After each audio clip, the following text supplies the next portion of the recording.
Bonjour à tous et bienvenue sur ma chaîne YouTube. Je vais vous demander de vous abonner et de mettre un pouce s'il vous plaît. Aujourd'hui, je vous présente le livre de Florian Mazet, 2193, Le crépuscule des humanistes, 250 pages.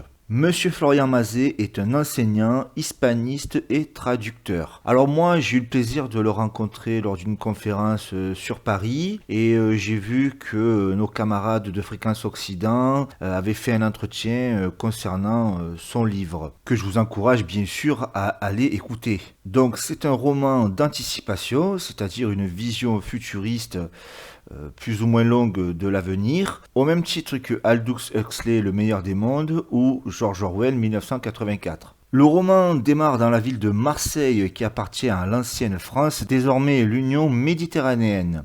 Après une période de guerre étrange parce que incompréhensible, la population a diminué par 4 et c'est gouverné par une dictature catholique qui dirige depuis Madrid en Espagne. Le Vatican est toujours en Italie et redevient un centre spirituel et intellectuel comme à l'époque des philosophes. L'autre morceau de la France, au nord, fait partie de la Confédération, qui va du Mexique à la Terre de Feu, et qui est gouverné par l'Allemagne.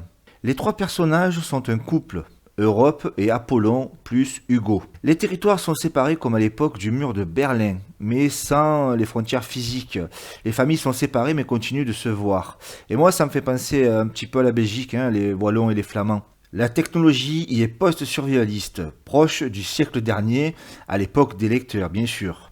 Parce qu'il y a un retour des animaux, les ânes et chevaux, et une forme de corporatisme. Alors là, je voudrais faire une aparté. Cet été, il y a eu les rendez-vous des Lansquenets dans le sud de la France. Et il y avait Georges Felten-Tracol qui a fait une émission sur Radio Méridien Zéro qui évoque le corporatisme suite à son livre chez les éditions Synthèse Nationale que je vous encourage à consulter bien sûr. Je reviens à mon livre de Florian Mazet. Les sudistes avaient une réputation d'être travailleurs. Le Nord démocrate était laxiste. La délinquance se faisait passer pour victime car il y avait beaucoup de droits. Une inversion des valeurs, tandis que dans le Sud, souvent on se faisait justice soi-même. Les trois personnages se retrouvent dans la Fédération pour du travail et connaissent des déboires. D'Avignon à Dijon, en passant par Vichy ou Lyon, le changement de paradigme nous place dans le schéma actuel de notre société. On découvre un territoire appelé la Régence du pays atlantique, une province monarchique catholique qui qualifie la France de jacobine et germanisée. On apprend que dans la Confédération, on pouvait prendre 1 ou 2 ans ferme de prison pour outrage à délinquants ou propagande sudiste, légitime défense ou écrit dénonçant l'insécurité. On apprend même que la justice aurait même réouvert des dossiers définitivement jugés pour alourdir la peine. Au fil des pages, on constate l'éloge du sport, le rugby, par l'auteur donc, qui qualifie de viril, inventé par et pour des natures fortes et massives.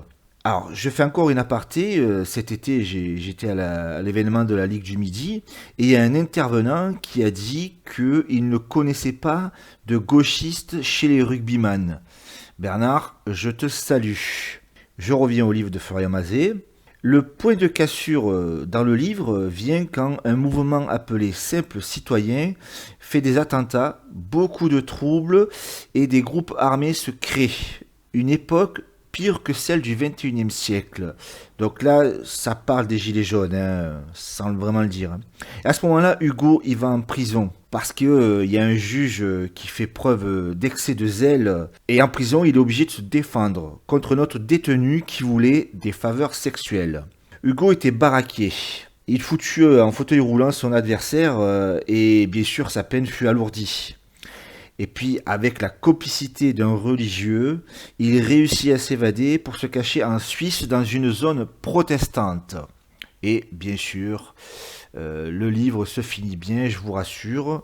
En conclusion, l'auteur nous décrit un monde proche du nôtre, avec un camp progressiste qui fait n'importe quoi et un camp traditionnel plus dur mais plus résistant. On pourrait dire l'Occident contre la Russie, par exemple, même si je pense que l'Occident est vachement plus fort que la Russie. Ça serait donc sur un plan matériel humain, je pense. Et je vous encourage à lire ce livre et dans un geste communautaire à l'acheter. Monsieur Florian Mazet m'a envoyé le lien en PDF, je vais le mettre sous la vidéo, comme ça vous pourrez le consulter, ainsi que le lien de son blog, comme ça vous pourrez parcourir ses articles.